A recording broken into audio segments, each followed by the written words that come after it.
All right, everyone. So nice to see your lovely faces. Hola, mi nombre es Claudia Pineda Tibbs. I use they, them, ella pronouns. I am the board chair for the amazing organization Latino Outdoors, and I have such privilege to be joined with two wonderful panelists that we are going to be hearing from during Orgullosamente Outdoors. And I would love to invite my two friends to introduce themselves and share their pronouns, their LO region, and any other identifiers that they would like to communicate. So let's start off with Cristal. Hey everybody, soy Cristal Salvador. I am a regional coordinator with the LO Colorado chapter. Really, any pronouns feel okay. I typically use she, they, and identifiers, a part of the queer community. Feel very lucky to be a part of that. And I think I'll name that I'm also a cat parent because my cat is probably going to come on the screen at some point. And yeah, pass it over to Antonella. Unmute. Hey y'all, my name is Antonella de la Torre Marcenaro. My pronouns are they, she, ella, and ella, and I am part of the Latino Outdoors Central Coast chapter over here. I'm based in Awaswa-speaking Aptoslan in South Santa Cruz County, and yeah, super stoked to be here. I am the child of Gisela and Pepe, so I want to give my parents a shout out. I'm a loving and committed partner, dog parent, mischief maker, and I like to play in the woods. So that's kind of what brings me here to this space today. Muchas gracias for sharing, both of you. We were chatting just a little bit earlier, and I was sharing a little bit of my story, and I'd love to kick us off with just why we're all here together, and especially around the opportunity that the outdoors give us to be ourselves and celebrate our identities.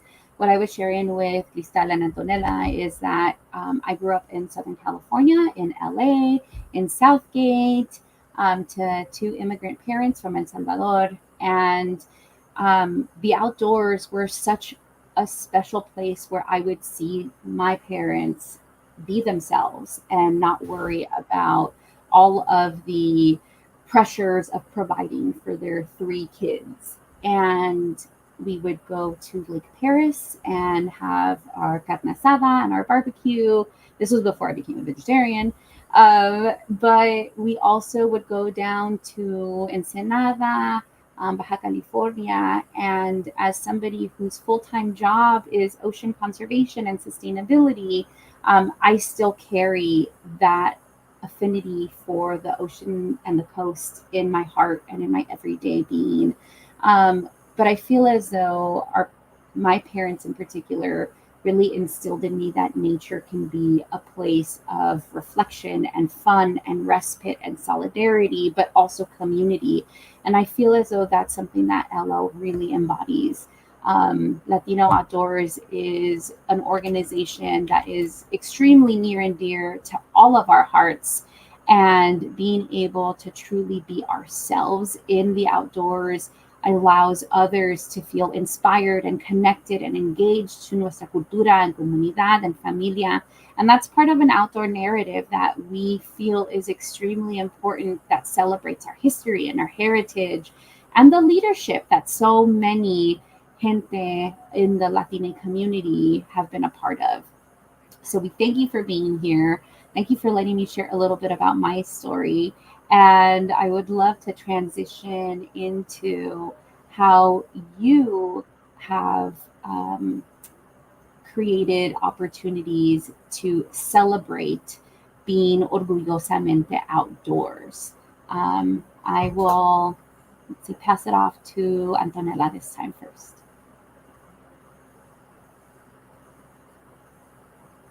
Oh, you're on mute, my friend. Always. I should just keep myself unmuted because los pajaritos in the background add a nice touch. So what was your question again, Claudia?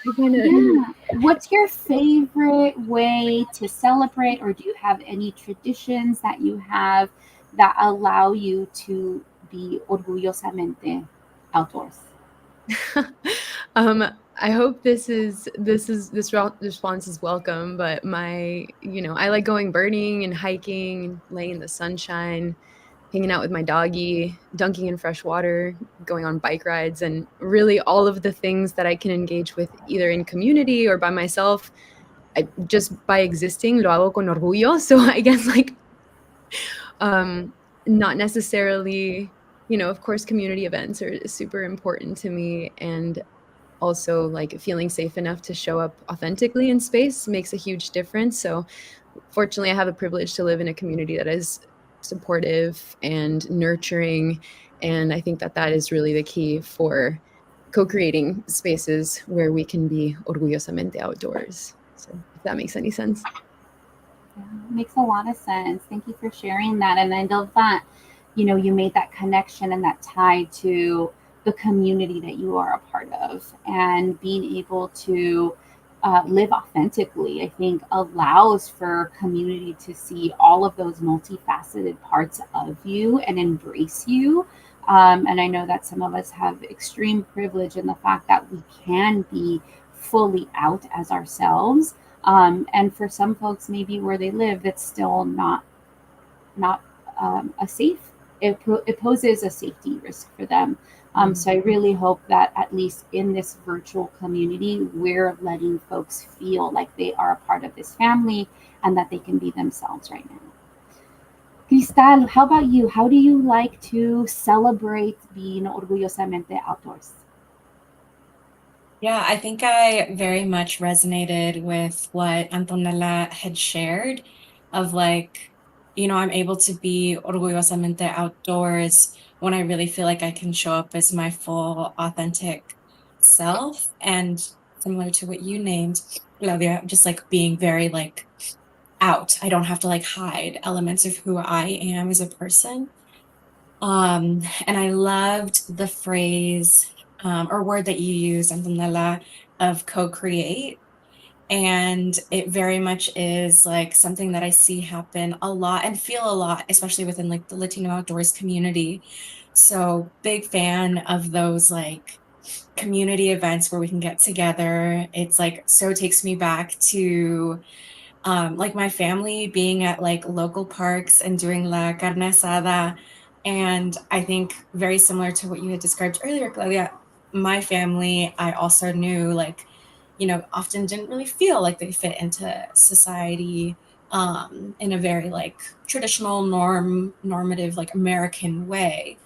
But there was just something about when we would come together at the park that there was just this like fully being ourselves, fully taking up space, which I didn't really see my family do very much of in like formal settings.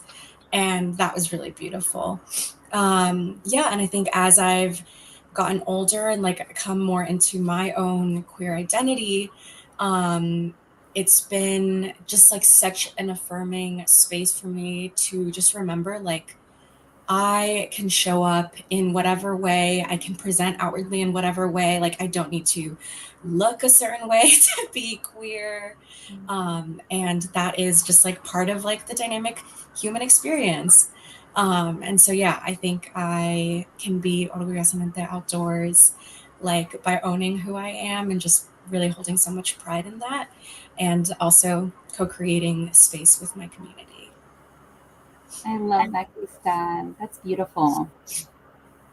One of the things that I feel really resonates with me about what both of you said is just living, authentically and sharing those beautiful parts of your identity. And for me, as somebody who identifies as non binary and pansexual and queer, ultimately, I feel as though these are terms in my identity that I am just starting to express to people.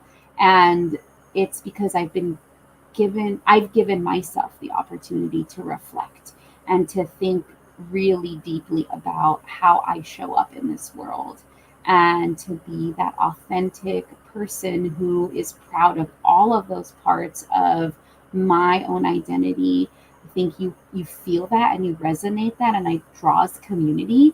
And that's one of the things that I love about Latino Outdoors is that in our LO outings, you feel that pride. And it's not just if you are a member of the queer community, if you're a Black Latine, if you are a white passing Latine, it doesn't matter. If you're an ally, even that pride about um, showing up just for an event and recognizing that our events and our outings are safe spaces, I think just truly solidifies the fact that when we are together in the outdoors, we are a community of gente out there to just enjoy the beautiful gifts that we have been bestowed with, that our ancestors and gente before us have taken care of for us to be able to revel in nature and be unabashedly excited about the outdoors.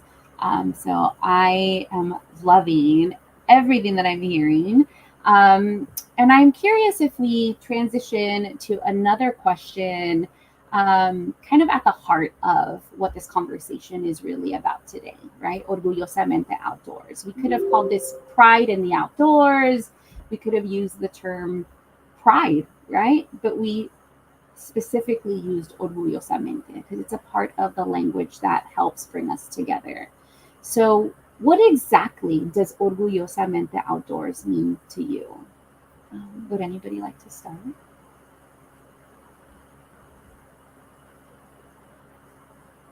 Are you pointing to Cristal?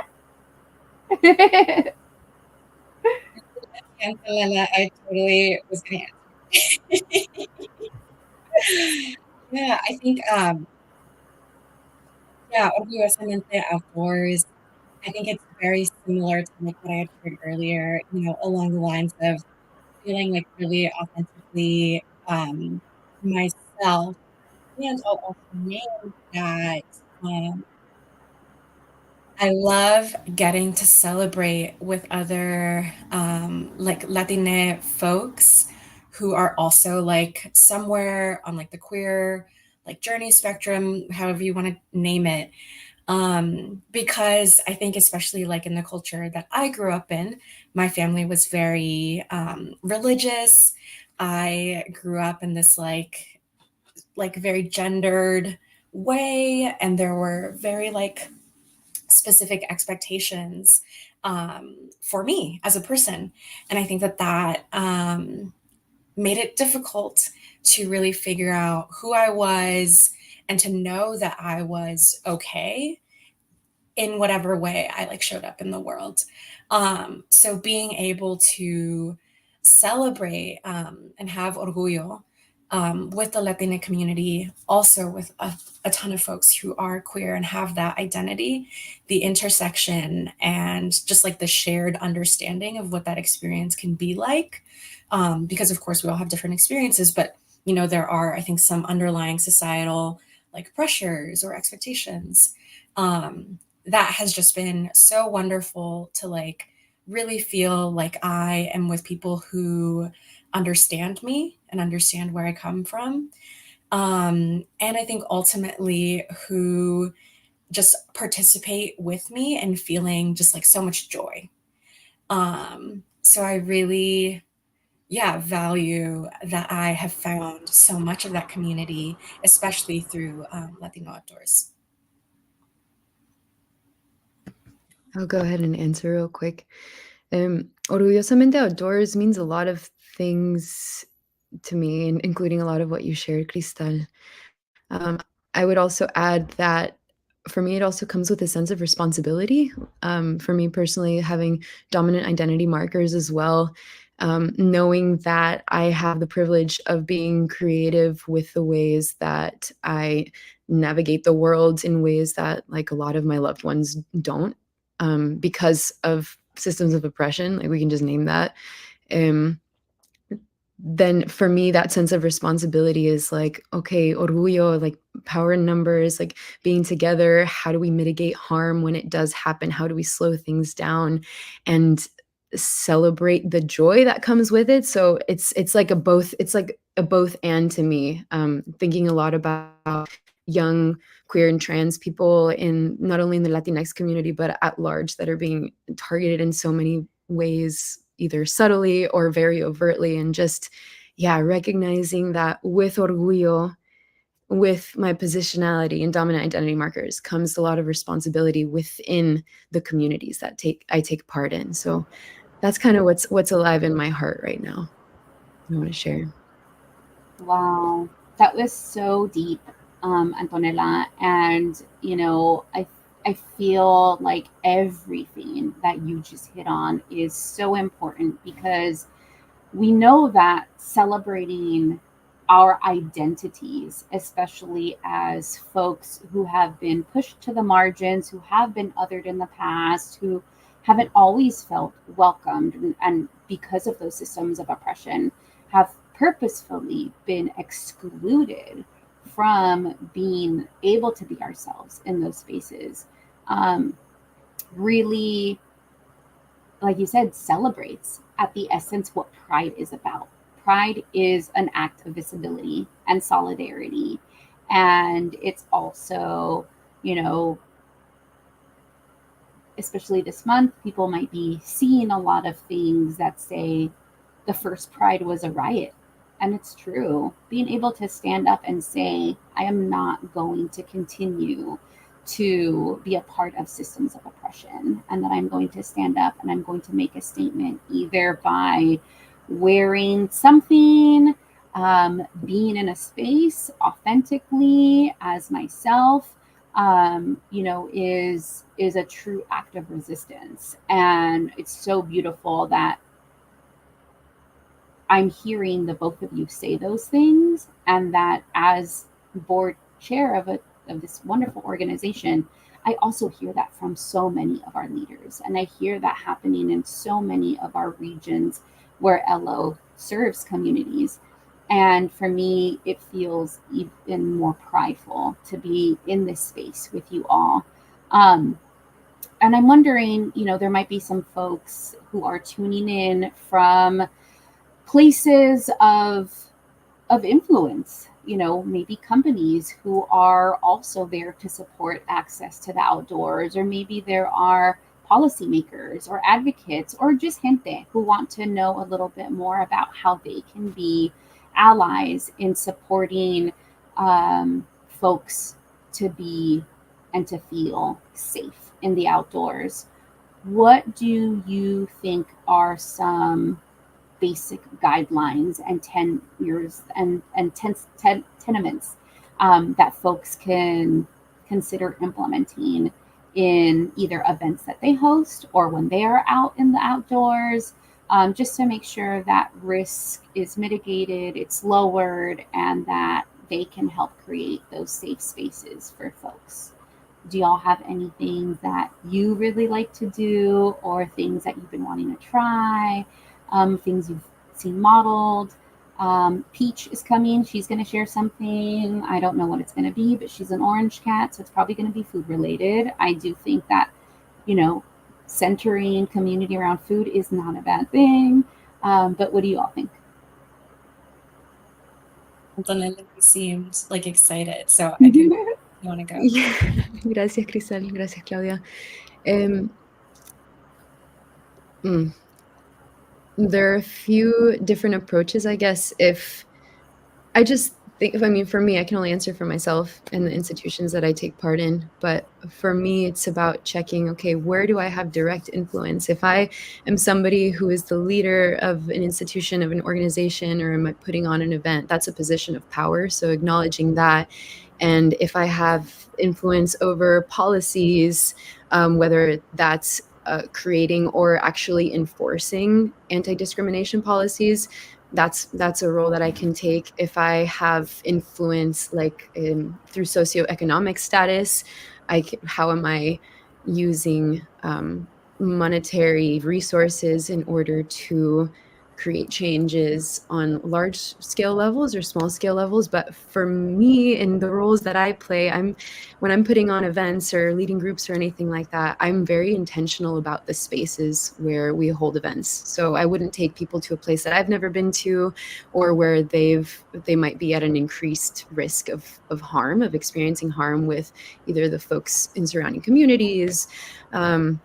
But yeah, having folks be able to bring their loved ones, including dogs, or just any sort of being that can provide grounding or comfort.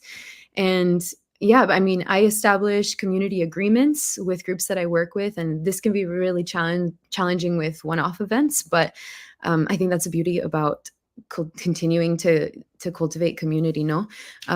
But clearly stating expectations for collective spaces during sign-up processes can really help support the holding accountable portion if there is harm that's caused.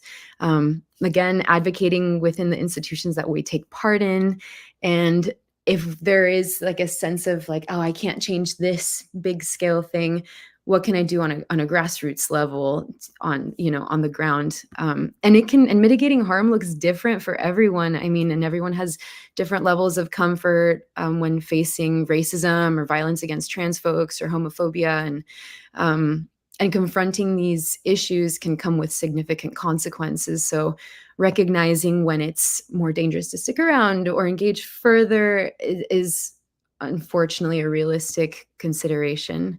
But yeah, aftercare, taking care of ourselves, educating ourselves, and having plans when putting on events, either as like a co-organizer or anything like that, having a plan of how we repair in community is really meaningful, because that can determine whether people feel safe enough to return, knowing that they won't have to face harm alone. And validating experiences and taking time to understand them can really make a significant impact, I think. Thanks for listening. You can tell I care about this. Yeah, that was beautiful. And the fact that, yes, we can tell that you care and that you are so intentional about thinking through all of those things when you are putting on an event is just a testament to who you are as an individual. And I just thank you so much for bestowing so much knowledge to those who are now going to be able to take action and create those safe and brave spaces for folks. So thank you so much for sharing that. Cristal, is there anything you want to share and add? Maybe there's something that you feel is part of the way in which you set the tone or open the container for an event that allows people to truly be themselves when they are with you, and when they're in the beautiful and amazing Colorado area. How about you? Yeah, I really loved a lot of what Antonella had shared, and I definitely like echo a lot of what was named there. I love talking about harm and like addressing that in community, and I could go down a whole tangent of that, but I won't because I know our time is running out.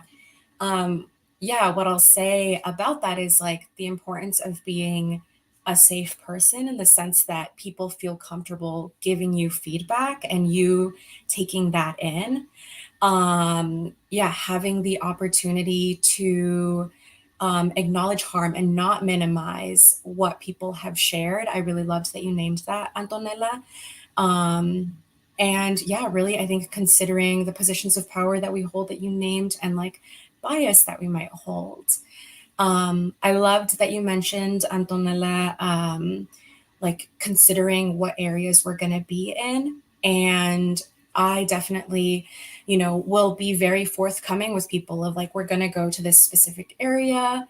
This is kind of like, maybe this is something I've heard, like just preparing people to know what to step into so that they can make their own decisions of how they want to show up in that space. And also offering an opportunity to be a person who is a safe, like companion, even in that sense. I think I'm pretty lucky because in a lot of ways, like some of like my own power, like privilege is that people don't necessarily clock me as being queer. And I think I can be very like friendly and am very good at diffusing things. So if needed, I'm a good like ally in the sense of when people need some support, if they are, going to be targeted specifically because of who they are and because of their identity. So yeah, I think that there are so many different ways in which we can do that. And there was another thought that I had, but it's gone now. So maybe it'll come back later. Yeah, no worries. I think the beautiful thing about what I heard you say, Cristal, is there's based off of that lived experience that some of us share. Um, we're able to really consider how we show up as Latina folks, but also how we show up as queer folks. And yeah, I mean, for some folks, and this is very true, and it rings, um, true to folks who might not appear as BIPOC and folks who might not appear as queer, right? Like there are some things about you that you just cannot hide, and being able to and especially what both of you said, tap into opportunities when you have power and privilege really helps to ensure that our community members and our friends and our loved ones who don't have that privilege have somebody advocating for them. And there's so much power in that. So I just appreciate you both stating that and reminding everybody of the power that they hold to make the outdoors a space that can be safe for more people. Um, so as we wrap things up, which I definitely think we could keep this conversation going so much longer. But as we wrap things up, I'm curious to know from you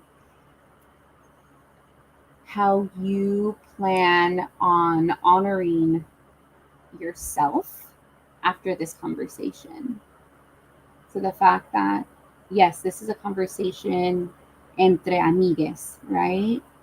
We just happen to be in a fishbowl and others are watching, whether it's live or at a later time.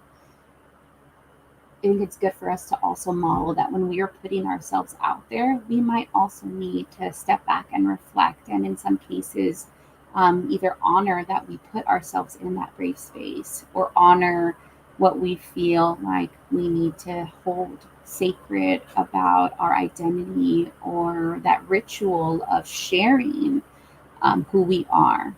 So, what are you going to do after this conversation to honor those parts of your identity that will allow you to continue to do the great work that you do?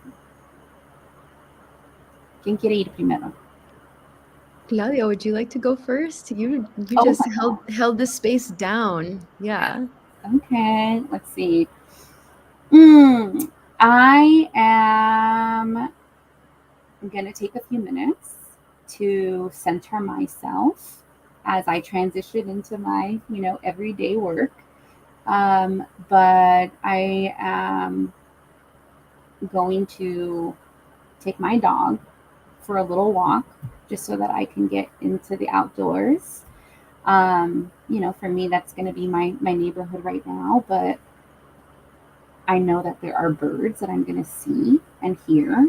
I know that there are going to be leaves that I'm going to see rustling with the wind and the breeze. And I want to be around that right now and to remind myself that everything keeps moving. If I'm feeling one way or another, nature keeps moving, the earth keeps going. And that's really helpful for me when I feel like, okay, I need to take a second, which is good. I do need that time to stop and to think and reflect, but I also want to just remind myself things can keep going, and it's being immersed in that wind, in that sunlight, in that sunshine, in the songs of the pajaritos that just feel like this beautiful space that is much needed after I've spent time in front of, especially a camera. And it reminds me of being immersed in life. And that's something that I look forward to whenever I get to be out with gente like you two. And it's something that I look forward to when I'm going to go out birding. It's something that I look forward to when I'm going to be out at a next LO Central Coast outing. And so for me, it's almost like, okay, reminder, you have to do your day-to-day work, but that's the fun stuff that I get to do. And I'm really looking forward to that when I get to see, especially the two of you in person, hopefully sometime soon. So it's a way for me to not feel like this conversation is ending, but that I'm just more looking forward to us being together in nature at a future opportunity.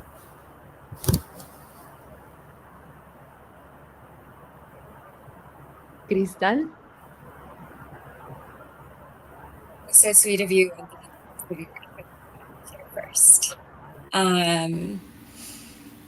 Yeah, I think often when I am like leaving these types of spaces, I feel a lot of joy of like getting to share the space.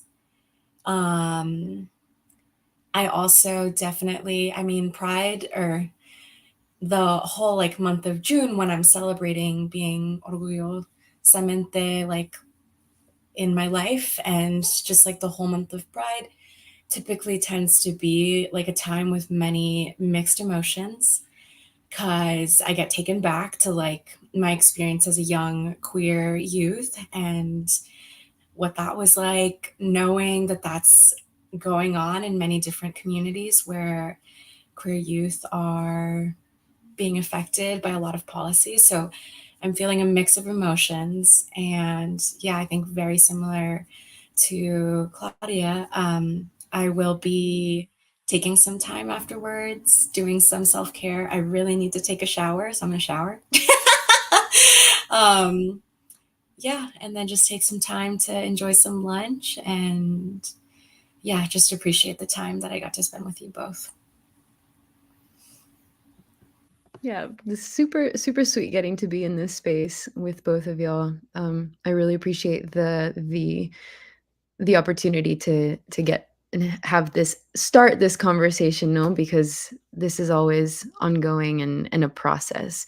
For me, how I'm going to integrate or reincorporate into the rest of the world outside of this virtual dimension.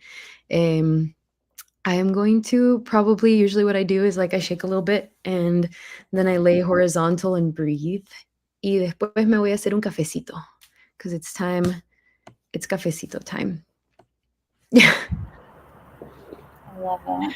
I love it. Thank you so much to the two of you for sharing yourselves and your identities and so much of what was communicated today as people who I um, hope to one day get to see soon and hug in person. And I just want to thank you from the bottom of my heart from welcoming me into this space as well, so that I can not only facilitate this conversation, but also feel safe and welcome to share parts of my identity that I'm still starting to share with people. So thank you for that and for all that you do to create safe and brave spaces for nuestra comunidad to participate in. To everybody who's watching, please check out latino.outdoors.org. We have amazing events that we put on throughout the entire nation. Yes, find your nearest location and event. Get outside, do it orgullosamente, regardless of what your identities are. But find that time in the outdoors to celebrate you. And for as we wrap things up, just wanted to again thank the both of you, Antonella and Cristal for being such thoughtful leaders in this space. And I know that sometimes we're working as, you know, people who have full-time jobs or who are doing volunteer work, but the fact that you two are strong leaders in the outdoor space is something that I just want to call and appreciate, because sometimes um, sometimes that's not always celebrated and mentioned. So I just want to thank you for the work that you do. And as we wrap up, thanks again to everybody who tuned in, and we look forward to seeing you at a future stream. And again, have a wonderful Pride month, and Pride is all year long. So we hope to continue to share these messages of how we are Orgullosamente Outdoors 365, 24/7. Have a great rest of your day, everybody.